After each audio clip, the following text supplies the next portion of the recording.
नमस्कार बच्चों। आज हम क्लास 10 गणित में चैप्टर तीसरा है दो चर वाले रैखिक समीकरण युग्म, उसके बारे में बात करेंगे। तो देखो,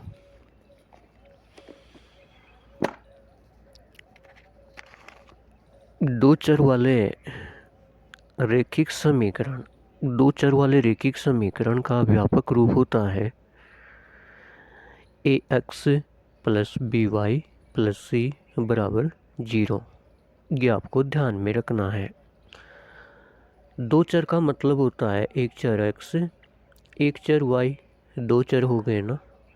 दो चर वाले रैखिक समीकरण का व्यापक रूप है ax plus by plus c बराबर 0। अब यहाँ पे a, b और c ये वास्तविक संख्याएं हैं। a, b, c belongs to r। इसका मतलब ये होता है कि a, b, c क्या है? वास्तविक संख्याएं हैं, जहाँ a तथा b दोनों एक साथ शून्य नहीं हो सकते। अगर a शून्य हो जाए तो इसको 0 इंटू एक्स लिख सकते हैं, plus B Y plus C लिख सकते हैं। b 0 हो जाए तो इसको 0 इंटू वाई लिख सकते हैं, A X plus 0 into Y plus C लिख सकते हैं। लेकिन अगर a भी 0 हो जाए, b भी 0 हो जाए, तो ये भी 0 हो जाएगा और ये भी 0 हो जाएगा। तो फिर दो चर कहाँ बचेंगे? चर तो हमारे पास बचेंगे ही नहीं। इसलिए शर्त ये रखते हैं कि a और b दोनों एक साथ शून्य नहीं हो सकते हैं। ठीक है, आपको इतना ध्यान रखना है कि दो चर वाले रैखिक समीकरण का व्यापक रूप ax plus B Y plus C बराबर 0 होता है। अब इसी के दो समीकरण लिख लेंगे तो वो दो चर वाले रैखिक समीकरण का युग्म बन जाएगा। तो देखो कैसे लिखते हैं। दो चर में रैखिक समीकरण युग्म का दो चरों में रैखिक समीकरण युग्म लिखते हैं। तो दो चर x और y में रैखिक समीकरण युग्म का व्यापक रूप निम्न होता है। ये जो हमने ऊपर देखा था ना व्यापक रूप,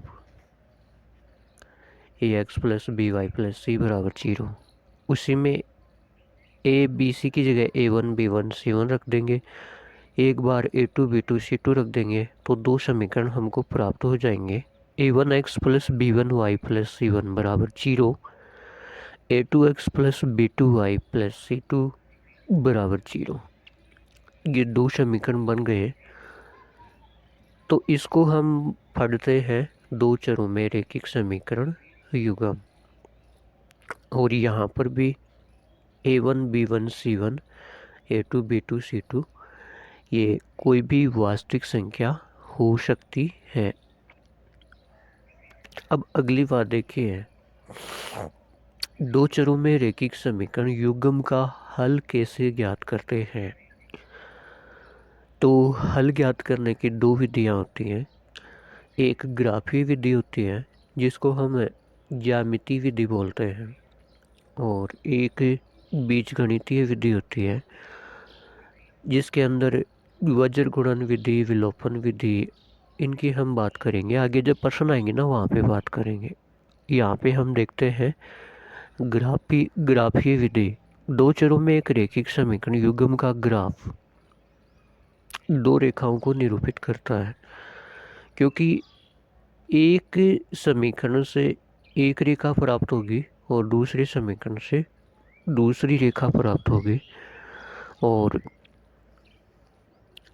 जब ये दोनों रेखाएं एक बिंदु पर प्रतिच्छेद करती हैं तो जितने बिंदु पे ये रेखाएं एक दूसरे को काटेंगी, स्पर्श करेंगे, उतने ही उस दो चर वाले रैखिक समीकरण युग्म के हल होते हैं। तो यह एक ही बिंदु पे काट रही है तो इसका एक ही हल होगा। एक ही हल होता है, उसको हम बोलते हैं अद्वितीय हल। और जब किसी भी दो चर वाले रैखिक समीकरण युग्म का हल होता है तो उस निकाय को हम संगत निकाय कहते हैं। मतलब जब हल होता है तो उस निकाय को संगत निकाय कहते हैं। और इसके लिए एक शर्त होती है। क्या शर्त होती है? जैसे आपके पास दो समीकरण दे रखे हैं, a1x plus b1 y plus c1 बराबर 0, a2x plus b2 y plus c2 बराबर 0। तो इसमें शर्त ये होती है कि a1 अपॉन a2, ये a1 अपॉन a2 बराबर नहीं होना चाहिए b1 अपॉन b2 के। तो ये बराबर नहीं है। तो इस स्थिति में जो रैखिक समीकरण युग्म है उसका हल कैसा होता है? अद्वितीय होता है। और ये सारी बातें जब हम प्रश्न करेंगे आगे तो आपको और अच्छे से समझ में आ जाएगी। अब देखो, रैखिक समीकरण युग्म में दो समीकरण होती हैं और दो समीकरणों से दो रेखाएं प्राप्त होती हैं यदि ये दोनों रेखाएं समपाती हैं। समपाती का मतलब होता है एक रेखा के ऊपर ही दूसरी रेखा होती है। तो इसका मतलब इसका प्रत्येक बिंदु दूसरी रेखा के प्रत्येक बिंदु को स्पर्श कर रहा है। तो इसके कितने हल हो जाएंगे? हमने तो पढ़ा था कि एक रेखा दूसरी रेखा को जितने बिंदु पे काटती है या स्पर्श करती है उसके उतने ही हल होते हैं। तो यह तो प्रत्येक बिंदु पे काटती है, प्रत्येक बिंदु पे स्पर्श कर रही है, तो इसके कितने हल हो जाएंगे? इसके अनंत हल हो जाएंगे। और इस अनंत हल को ही बोलते हैं अपरिमित हल। और इसके लिए शर्त क्या होती है? a1 अपॉन a2 बराबर b1 अपॉन b2 बराबर c1 अपॉन c2। मतलब तीनों आपस में कैसे होते हैं? बराबर होते हैं। अद्वितीय हल में पहले दो आपस में बराबर नहीं होते हैं तो तीसरे को आपको चेक ही नहीं करना है। दूसरी कंडीशन में जब रेखाएं समपाती होती हैं तो तीनों बराबर होते हैं। a1 अपॉन a2 बराबर b1 अपॉन b2 बराबर c1 अपॉन c2। अब हल तो विद्यमान है ही, चाहे एक हो चाहे अनंत हल हो। अगर हल होता है तो निकाय कैसा होता है? संगत होता है। अब तीसरी शर्त यह है कि यदि दोनों रेखाएं आपस में समांतर हैं तो ये एक दूसरे को कहीं पे भी स्पर्श नहीं करेगी, कहीं पे भी नहीं काटेगी। तो कहीं पे भी नहीं काटेगी तो इस दो चर वाले रैखिक समीकरण युग्म का कोई भी हल नहीं होगा। तो लिख देंगे हल विद्यमान नहीं है या कोई हल नहीं है। और जो शर्त क्या लिखते हैं?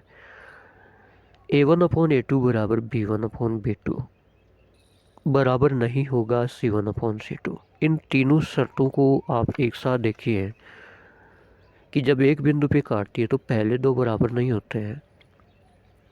अब अगली दो शर्तों में पहले दो तो बराबर हैं, लेकिन अगर तीनों ही बराबर हैं तब तो अपरिमित या अनंत हल होंगे। और जब पहले दो तो बराबर हैं लेकिन लास्ट वाला बराबर नहीं है c1 अपॉन c2 तो इसका कोई हल नहीं होगा। और जब कोई हल नहीं होता है तो निकाय कैसा होता है? असंगत निकाय होता है। तो बच्चों, हम अगली क्लास में इसके एक दो उदाहरण हैं उनकी बात करेंगे। ठीक है, थैंक यू।